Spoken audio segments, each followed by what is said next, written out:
बच्चों सुप्रभात।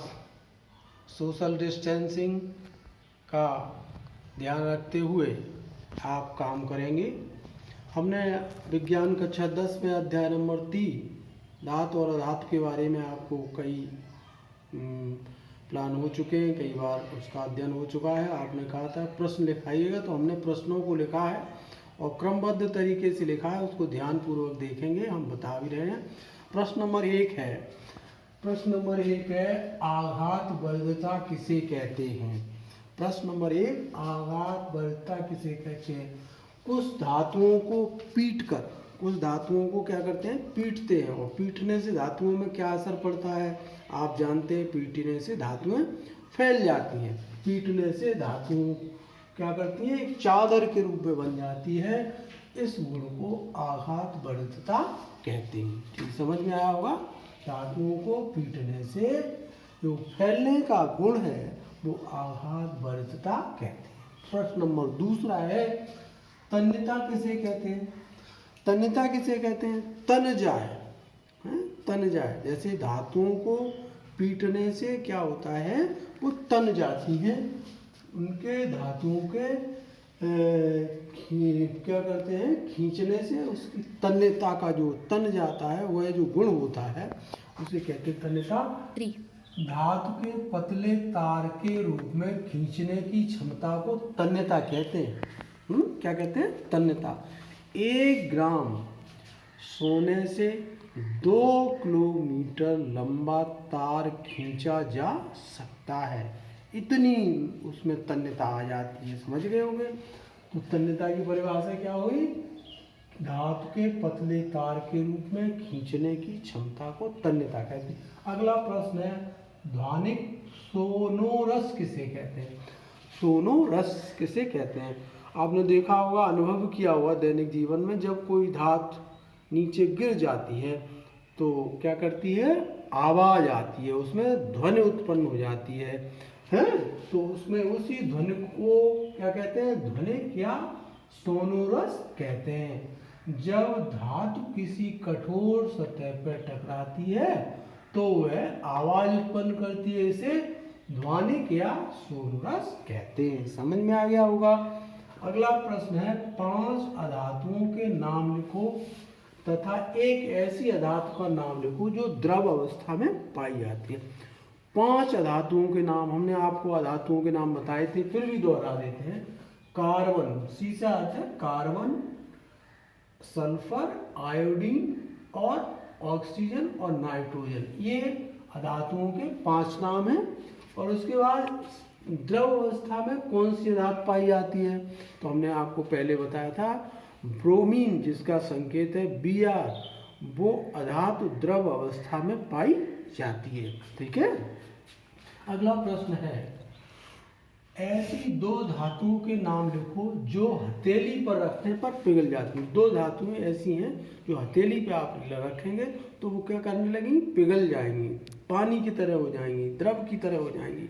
पहली धातु है गैलियम, देखिए गैलियम, जिसका संकेत होता है Ga। दूसरी धातु है सीजियम, जिसका संकेत होता है Cs। दोनों का गलनांक कैसा होता है, बहुत कम होता है, इसलिए थोड़ी सी ऊष्मा पाकर ये क्या करती हैं, गल जाती हैं। हथेली पर रखेंगे वैसे ही गलना प्रारंभ कर देंगे। तो ये आपका प्रश्न। उसके बाद है अम्लराज। अम्लराज को अंग्रेजी में कहते हैं एकोरजिया। अम्लराज, अम्लराज का मतलब है एकोरजिया अंग्रेजी में। अम्लराज का ये अर्थ है कि इसमें 3:1, इसमें 3 हाइड्रोक्लोरिक अम्ल होता है और 1 सांद्र नाइट्रिक अम्ल होता है। सांद्र नाइट्रिक अम्ल अर्थात 3 सांद्र HCl और 1 सांद्र नाइट्रिक अम्ल होता है। इसे कहते हैं, इस अनुपात को कहते हैं एकोरजिया और हिंदी में कहते हैं अम्लराज। यह ऐसा अम्लराज है, यह सोने को भी गला सकता है। इसलिए आपने देखा होगा गांव में सोना साफ कराने ले जाते हैं तो क्या करते हैं, इसी अम्ल में वो डाल देते हैं और वो सोना जो होता है, आपके सोने के जो आभूषण होते हैं वो क्या हो जाते हैं, साफ हो जाते हैं। लेकिन अभी कभी आपने ध्यान दिया हो, उस सोने का वजन कैसा हो जाएगा, घट जाएगा। क्यों?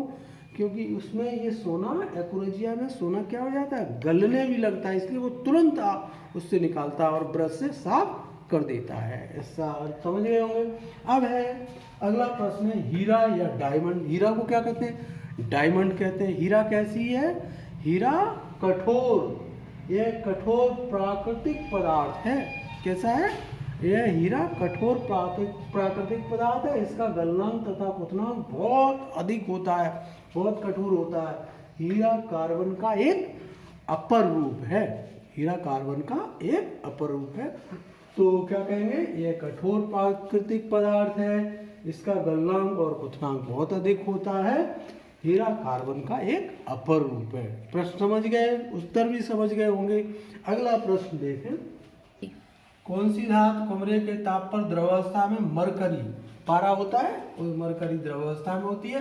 प्रश्न नंबर 9, निम्न को सक्रियता के रूप में लिखो। ये प्रश्न है, सबसे ज्यादा सक्रिय होता है पोटेशियम, उसके बाद सोडियम, उसके बाद मैग्नीशियम, उसके बाद जिंक, उसके बाद आयरन, उसके बाद सोना। ये क्रम है सक्रियता का क्रम, ये सबसे ज्यादा और ये सबसे कम। अब उसके बाद है लोहे को जंग से बचाने के लिए क्या किया जाता है।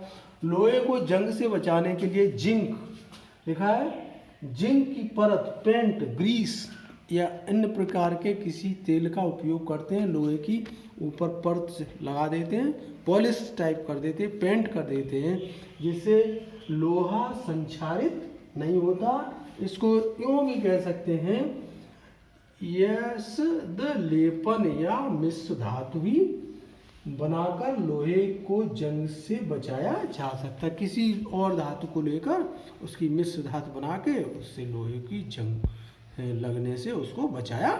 मेरी समझ ये आपके प्रश्न 10 हो गए, 10 को आपने अच्छी तरह समझ लिया होगा। अब कोई यदि आपके मन में प्रश्न होता है तो आप हमसे पूछ सकते हैं। आज के लिए धन्यवाद।